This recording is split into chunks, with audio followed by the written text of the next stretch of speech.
Guided missile frigate Witt de Wood led Naval Task Group number 429.4 through Wellington's Heads. Fresh from Australia's bicentennial celebrations, the group called in as part of a Pacific and Asian goodwill voyage. The ships are also here to show the kind of punch packed by some of NATO's most modern frigates.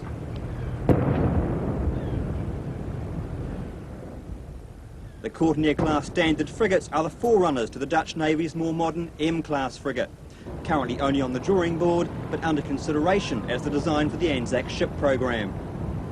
While the ships received the government's non-nuclear seal of approval, they fell foul of a group of protesters opposed to the Anzac frigate program. The Harbour Workers Union, meanwhile, gave the ships a special dispensation, allowing tugs to nudge the ships into their moorings. Chris Wright for the Network News. The wild water of Cook Strait was the venue for the demonstration by the Dutch frigates. Powered by the same engines that fly Concorde at twice the speed of sound, the warships moved along at a breezy 30 knots. But the crew's high-speed manoeuvres at sea may be responsible for creating more than a ripple on land. There's a $2 billion coincidence surrounding the Dutch flotilla's visit. A coincidence because New Zealand may eventually buy 4 new frigates that are cousins of these Dutch warships, and $2 billion because that's the price tag some people have put on the deal. We can't help it that you see our frigates. So you're not here as salespeople?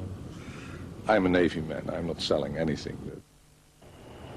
But while the Dutch were practicing diplomacy, there were plenty of political sightseers on board. They included business leaders, naval officers, defence experts from the Prime Minister's office and opposition MPs. They're the very people who will influence a final decision about the controversial warship's purchase for our Navy.